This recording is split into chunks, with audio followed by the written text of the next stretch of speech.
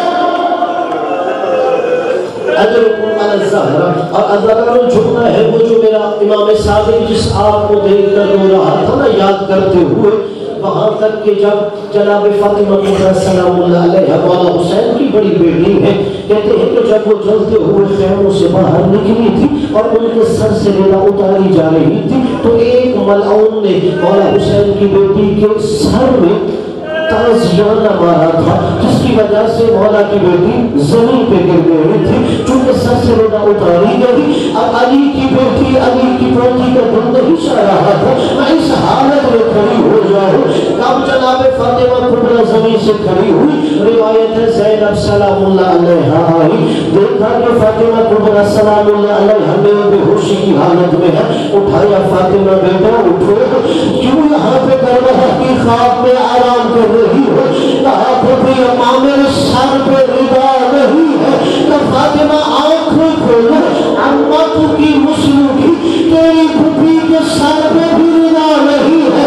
عزاداروں حسین کی بیٹی کہتی ہے میں نے زندگی میں پہلی دفعہ اپنی پھوپھی زینب کو بے پردہ دیکھا۔ اجرکم علی الزہرا۔ جس کی ہائے نکلی ہے علی کی بیٹی ہے اس کی دعائیں قبول فرمائے۔ اللہ تعالیٰ جو دعائیں لائے ہو مستجاب ہو۔ عزاداروں پھر منصور دبانقی ملعون نے، یہی شوال کا مہینہ تھا، امام کی شہادت سے ایک روز پہلے مدینہ کے گورنر محمد بن سلیمان کو اس نے زہر بھیجا کہ تم نے جعفر صادق کو انگور میں زہر کھلانا ہے۔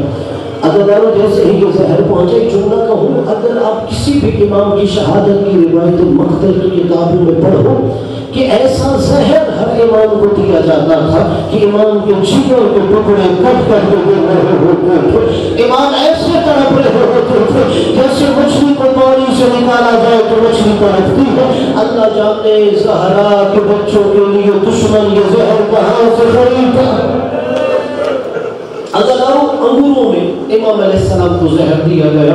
محمد بن سلیمان نے امام کو جو مدینے کا گورنر ہے بلاتا ہے، امام علیہ السلام کے سامنے انگور رکھے۔ پہلے امام علیہ السلام نے انکار فرمایا، جب اس نے امام علیہ السلام کو مجبور کیا تو امام علیہ السلام نے چند دانے تناول فرمائے۔ اس کے بعد امام اٹھے اور دربار سے باہر نکلنے کا ارادہ کرتے ہیں۔ مدینہ کا گورنر رو کے کہتا ہے محمد باقی کے بیٹے کہاں جا رہے ہو؟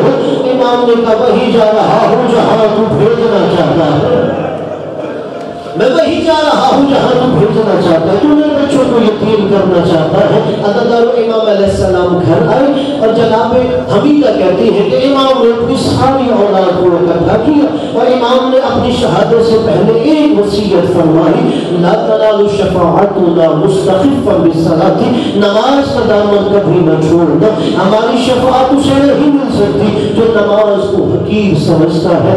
عدالتوں یہ کہتے ہوئے میرے چھوٹے امام دنیا سے رخصت ہو گئے۔ عدالتوں امام نے باقی وصیتیں کسی کی؟ امام موسیٰ کاظم علیہ السلام کو وصیتیں فرما رہے تھے کہ تم نے مجھے غسل دینا ہے، تم نے مجھے کفن دینا ہے۔ عدالتوں ایک جملہ کہوں کہ امام جعفر صادق کس سے وصیت کر رہے ہیں؟ اپنے بیٹے موسیٰ کاظم علیہ السلام کو، اور بیٹے نے غسل بھی دیا ہے، بیٹے نے کفن بھی دیا ہے، اور بڑے شان سے یہ واحد امام ہے کہ سب سے زیادہ ہجوم اس امام کے جنازے میں تھا۔ عدالتوں بڑی شان سے امام کا جنازہ اٹھایا گیا۔ اگر اسی بیٹے امام موسیٰ کاظم کو دیکھو، کوئی جنازہ اٹھانے والا نہیں تھا، بلکہ یہ اعلان کیا جا رہا تھا کہ لوگوں کو پردیسی زندان میں مارا گیا ہے، کچھ مزدوروں کو بلایا گیا ہے، امام جعفر صادق کے بیٹے کا جنازہ اٹھایا گیا ہے۔ جب ایک مومن امام کے جنازے کے پیچھے روتے ہوئے جا رہی تھی اور لوگوں نے کہا تھا کیا یہ تیرے بیٹے کا جنازہ جا رہا ہے؟ اس نے کہا میرے بیٹے کا جنازہ نہیں ہے، اگر بغداد والوں میرے بیٹے کا جنازہ ہوتا، سارے بغداد والے میرے بیٹے کے جنازے میں آتے، یہ تو زہرا کا بیٹا عالم غربت میں مارا گیا۔ اجرکم علی الزہرا، عدالتوں امام علیہ السلام کے جنازے کو بھی اٹھایا گیا۔ عدالتوں جو یہاں کوئی زائر موجود ہے نا جس نے عمرہ یا حج کیا ہے وہ میرے اس جملے کی تائید کرے گا۔ اب بھی اگر کوئی حاجی ہو یا عمرے کا زائر ہو، اگر اس سے پوچھو کہ حالت کیا ہے، وہ روتا ہوا آپ کو بتائے گا کہ میرے امام جعفر صادق علیہ السلام کی قبر خدا ہے، آج بھی دھوپ میں تپ رہی ہوتی ہے، آج بھی کوئی سایہ موجود نہیں ہے۔ عدالتوں میں رشتے امام کا عام ظاہر یہ برداشت نہیں کر سکتا کہ میرے امام کی صرف قبر دھوپ میں تپ رہی ہے۔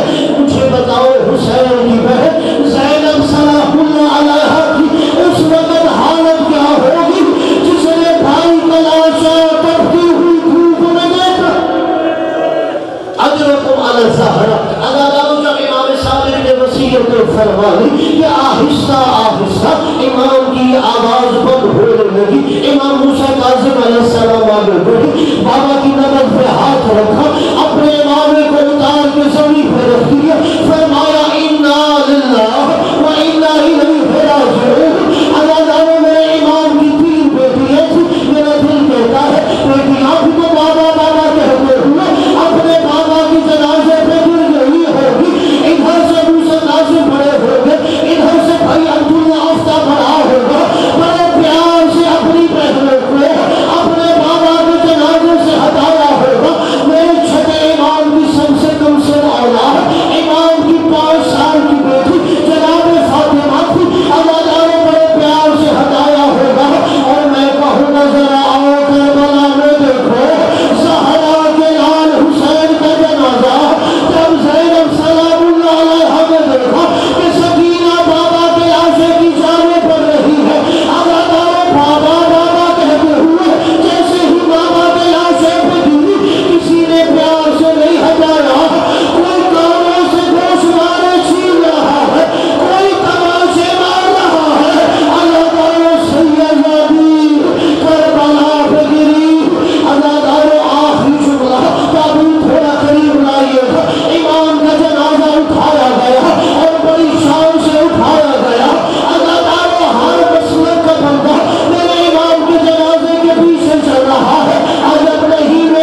ہے